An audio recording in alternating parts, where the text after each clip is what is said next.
And when it comes down to the mastering part, with Michael, and that's basically what I'm going to talk about is Michael. I mean, mastering to me, I always call it the sobering part of the business. Because here you are in the studio, and any of you are mixers or in the studio, you might be listening loud, which gives you a certain kind of excitement. It might not even be in the music. It's just loud, so it creates a tension in your body. It creates a certain excitement because it's loud. In fact, every new person that walks into the room, you play it even louder, and it gets supposedly more exciting. Now, when you come into mastering, what happens? All of a sudden, everybody gets kind of humble. It's like, what do we really have here? Do we really have something here that's going to compete? Do we have something here that could be successful?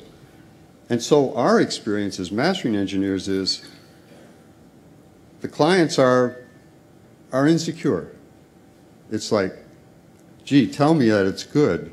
How does it stack up? How does it compare to what's out there? And these albums that I did for Michael, which I did all of his albums, but of course Thriller in particular is, what I'm talking about are recordings that broke records. This album, in fact, Bob just told me, I didn't even realize it, but it's up to about 110 million sales worldwide. Okay. I didn't realize it had gone that big, but I don't think there's anything even close to it. In fact, when this album ccame out when there was only vinyl, and usually we would cut maybe 10, 20, 30 sets of lacquers for all the different pressing plants. This album, I cut 120 sets of masters. And the interesting thing about this album is that I started cutting it at A&M in the very first room that I worked at in A&M.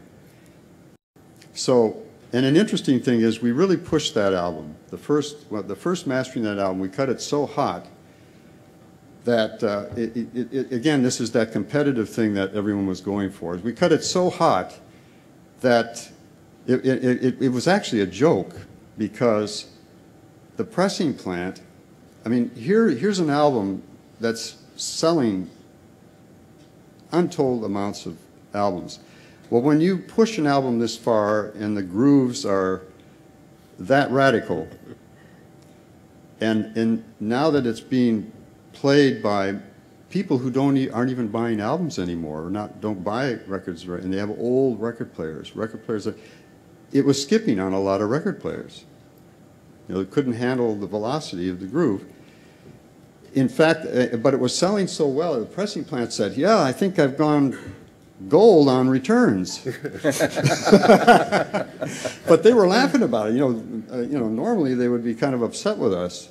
So that album was actually, there are almost like 4 different versions of it. There's the very first version, which was really loud, and Swadin says, oh, I've got one of the originals, this is the best. But then then we had to lower the level, and then we cut it in those other places. So what we have is whatever we can do, whatever mastering engineers can do to improve these things, is we're trying to help them realize their dream.